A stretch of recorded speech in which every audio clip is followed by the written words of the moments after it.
WNTN Radio, welcome back to our show. Today, Itali-Echo's focus is on Nigeria.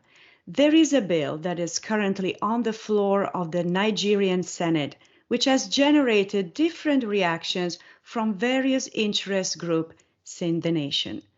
Equity International Initiative, a frontline civil rights organization in Nigeria, has expressed outrage against it because of its damaging contents and the negative impact it will have on the fundamental human rights in Nigeria. iReport247.com, in collaboration with WNTN 1550 AM Boston, have reached out to Equity International to further get their views on the bill. And today we have with us a human rights lawyer and one of the representatives of Equity International Initiative. He is here to further express the organization's thoughts on the bill. His name is Barrister Ike Anyalewechi. Barrister, welcome to our show. Thank you very much, Viviana. Thank you. Glad to be in your show this afternoon. Thank you. Thank you. So first and foremost, Barrister, can you give us an overview of what is happening in Nigeria, especially the civil rights space, the killings, kidnappings, and terrorism? What has the government been doing about it? Well, thank you, Viviana. In the past, let's say 4 years, Nigeria has not had it as bad as it is going on now. There have been so much violence, so much killings, banditry, and the rest of them. And unfortunately, the governments of the day seem to more or less pay only lip service to the issue, pay only lip service to finding a solution to these problems. And the consequence of it is that Nigeria is taking a lead position, in the world today of countries that are most unsafe, most insecure for people to live in, particularly in the northeast, northwest, and north central part of Nigeria. It has become a tale of you wake up every day to thank God that you are alive. So it has been most unfortunate, and of course, nothing has changed. Most times you see the government recently changed the service chiefs and security architecture, those heading the security system in the country, but there has not been any practical change. The story has always been the same, and of course the masses of Nigeria are the victims. And of course, you see also some of the things that this kind of situation brings about in a society like ours is that most times the innocent citizens, their rights, or the right, freedom of movement, freedom of association, and all that rights, civil rights that they have, become victims of actions that the security forces take, which of course doesn't solve the main problem. So Nigeria is going through a really challenging time, Vivian, really challenging time. Thank you. And this anti-social media bill, we have a copy here with us, and we learned that it was proposed by a member of the House of Senate. And we understand that this bill is a bit toxic, most importantly in the social media space.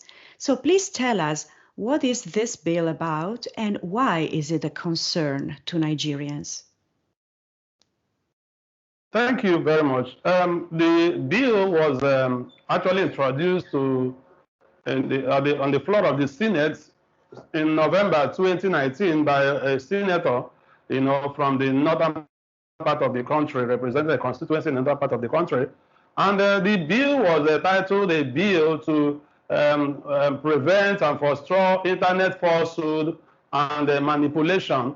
But in actual fact, the contents of the bill and the intention of the bill, intent and purpose of the bill is nothing short of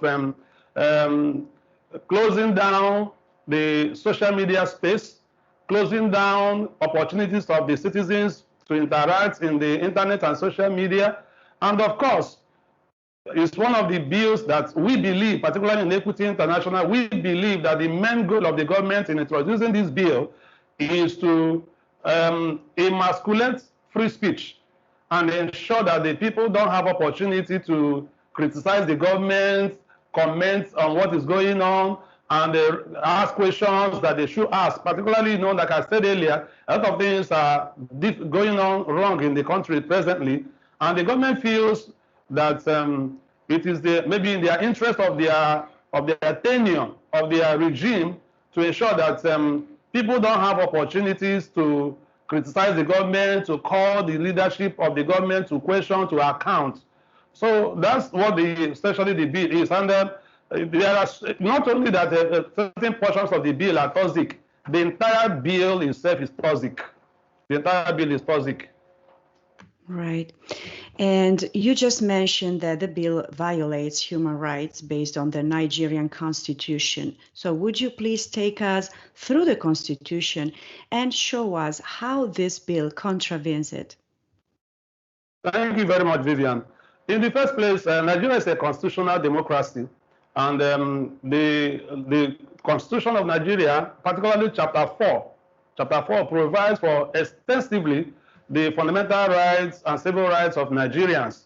And of course, you may also know that Nigeria is also a signatory to the African Charter on People and Human Rights, as well as the United Nations Declaration on Human Rights. All these statutes and laws guarantee human rights of Nigerians. But for purpose of this bill, I will just take you through a few sections of the human rights provisions of the Constitution of Nigeria that this bill directly attacks. The first one I want to mention is Section 36 of the 1999 Constitution, which is Nigeria's established constitution today, provides for the right of every citizen of Nigeria to fair hearing. That's a right Nigerians enjoy. Now, this right means that if there is an allegation of any offense against a Nigerian, he must be taken to a court.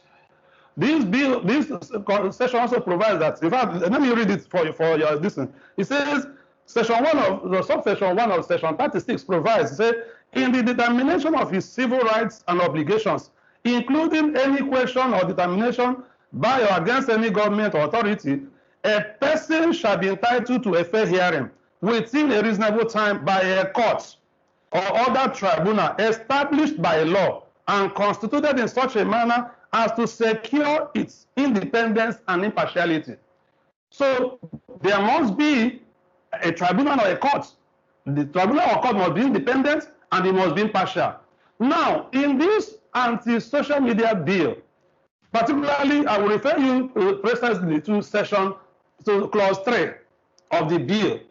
The clause 3 of the bill gives the police, because in the bill here now, which we believe in Equity International that this bill is a plagiarized document from somewhere else, because some of the language you see in the bill are not language that is conversant with our constitution, our constitutional law, or our grammar in Nigeria. But because this bill refers to the police as law enforcement department, the bill gives the law enforcement department the power to determine if a transmission on the internet or in the social media is a declaration that is false.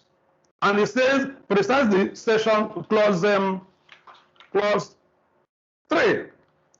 Clause 3 says a person in Nigeria should not make a false declaration of facts. And then it goes on in clause 6 to vest in the police the power. He says the law enforcement department may issue a regulation or an order that a false declaration has been made.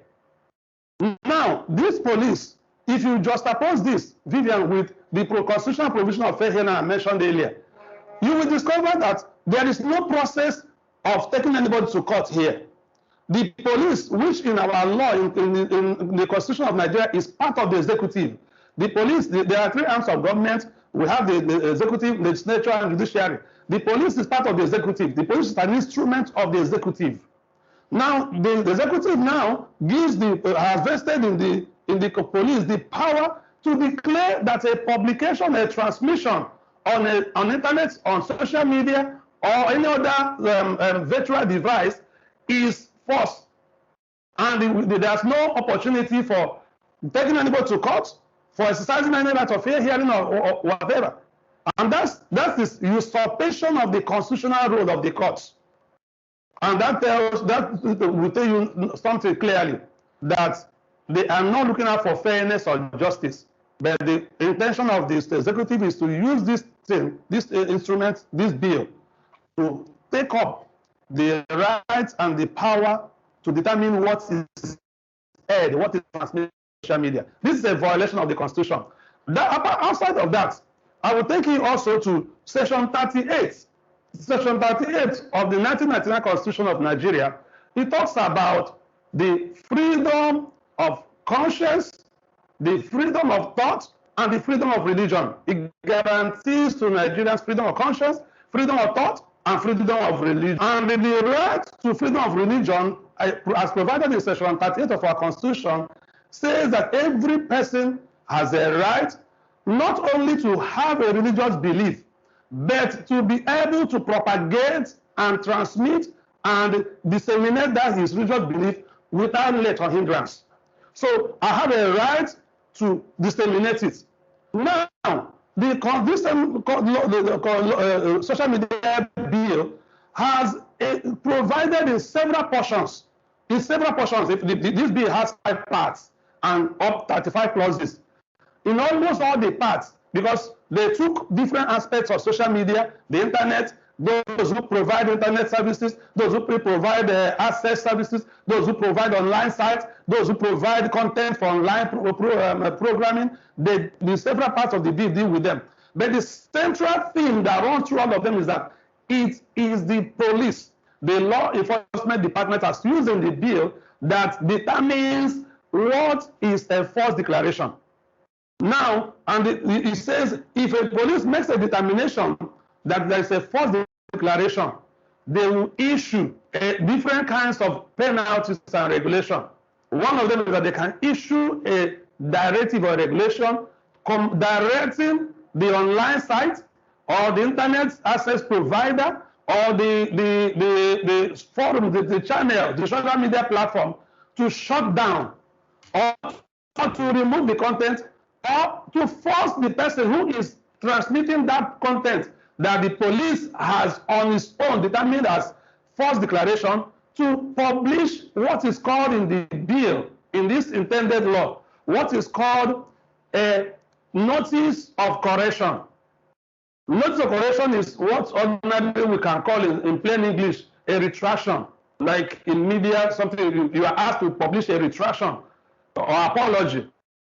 So when the police decide that, for example, that this program that is on TV, because most religious bodies in Nigeria is a religious country, and most religious bodies, Muslim, Christians, all different kinds of religion, they are on social media. They are also on the TV, and almost every regular electronic media in Nigeria has social media handles. Now, when the police decides or determines, because this police, you must note, is an instrument of the state. When the state instructs the police that, oh, what is being said here is critical of our position or our government policy, the police will come and direct that the person must publish a correction notice, which is a retraction, saying that what you have published is false. But beyond that, I will show you something that is very saddening in this bill. That is in clause 7 of the bill, which is clause 7 of part 3 of this bill. It says, a person who transmitted a false declaration of fact in Nigeria may be issued a correction, regulation, or order, even if the person does not know or has reason to believe that he has made a false declaration of fact. This is unprecedented. These are clear violations of the principles of innocence, because our Constitution guarantees anybody who is alleged to have committed an offense or crime to be innocent.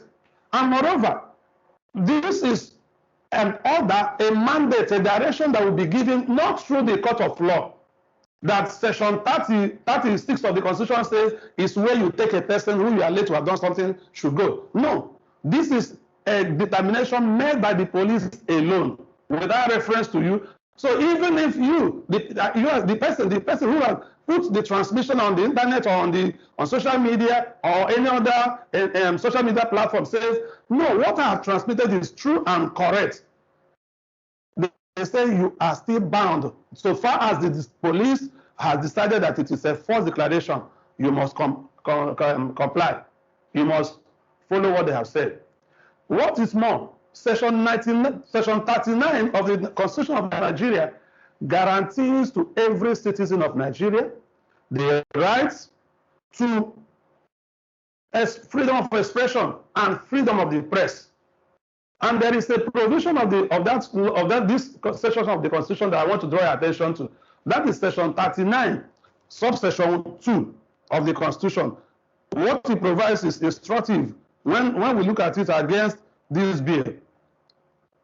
It says every person shall be entitled to freedom of expression, including freedom to hold an opinion and to receive and impart ideas. To receive and impart. Impart simply means in ordinary language to transmit. To receive and impart ideas and information without interference. Our Constitution does not envisage, does not allow, does not confer on the authorities or the state the power to interfere in these rights. These are sacred rights that every democratic civilized world cherishes and promotes. But these constitutional provisions, by these contents of this bill, are completely eroded. Completely eroded. There are no section of the account, there's no part of this bill that you will say, okay, it has provided for a semblance of fair hearing, a semblance of consideration, a semblance of determination. Section clause 3 of the law,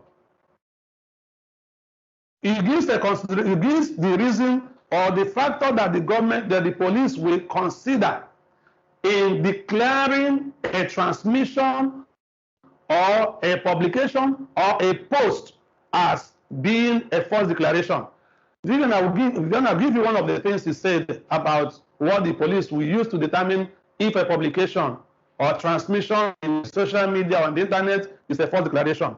He says in clause 3, subclause 1b, Roman figure 6, it says any publication which tends to diminish public confidence in the performance of any duty or function of or any power by the government.